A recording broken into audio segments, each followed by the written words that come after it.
Ma'am si Carla Estrada nagulat sa pangyayari sa relasyon ni Daniel Padilla at Andrea Brillantes. Ano ba ito? Well, marami ang nagsasabi na talagang siguro nga ay mangyayari din ang ginawa ni Daniel Padilla na kalukuhan sa nakaraan niyang karelasyon. Dahil alam umano ng mga netizens kung gaano katindi itong si Andrea Brillantes na baka paglaruan lamang ni Andrea ang puso't damdamin ng gwapong aktor na si Daniel Padilla, no? Sabi nga ni Ma'am si Carla Estrada na kampante pa rin naman umano siya ngayon, ngunit nasa kanyang isipan na minsan ay nababahala rin siya na baka masaktan nga ng tuluyan ang anak na si Daniel.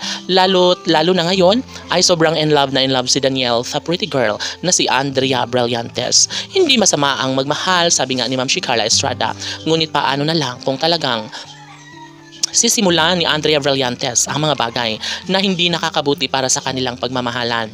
Maaari na mawala ang kinang sa kanilang pagmamahalan. Maaari na magkaroon ng hindi magandang kahantungan ang lahat sa kanilang pagmamahalan. Posible na si Ma'am si Carla Estrada ay magtataka kung bakit hindi pa rin kayang ibahagi ni Andrea Brillantes sa taong bayan kung kailan niya papakasalan o kailan siya magiging tunay na kabiyak ni Daniel Padilla. Of course, batang-bata pa umano si Andrea Brillantes at ito nga ang iniisip ni Ma'am si Carla Estrada na marami pang lalaking matatagpuan ni Andrea Brillantes. Kaya naisip ni Ma'am si Carla Estrada na posible nga na baka uuwi ng luhaan ang anak na si Daniel Padilla. Hello. Kaya sabi nga ng mga netizens na kung ano man ang itinanim ni Daniel Padilla ay siya rin kanyang aanihin.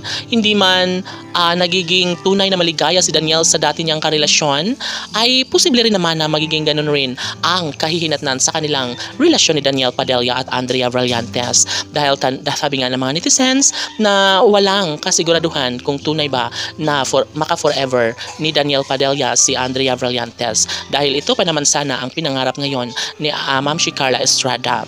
Ngunit biglang naglaho ang kanyang kasiyahan sa pagmamahalan ni Daniel Padilla at Andrea Brillantes. Ngayon ay ibinabalik pa rin ang mga bagay-bagay sa isang pagmamahalang tunay para kay Daniel Padilla at Andrea Brillantes at hindi umano hahayaan ni Ma'am si Carla Estrada na aabot sila sa hiwalayan. Dahil bago pa umano sila at dapat ay mas magkaroon pa umano sila ng kumpiyansa sa sarili, magkaroon ng tiwala at pagmamahal sa isa't isa para mas lalong tumagal pa ang kanilang pagmamahalan ni Daniel Padilla at Andrea Brillantes. Ngayon ay ipinaubaya na ni Ma'am si Carla Estrada sa panahon sa tadhana kung talagang si Andrea ba at Daniel ang magsama habang buhay. Laban!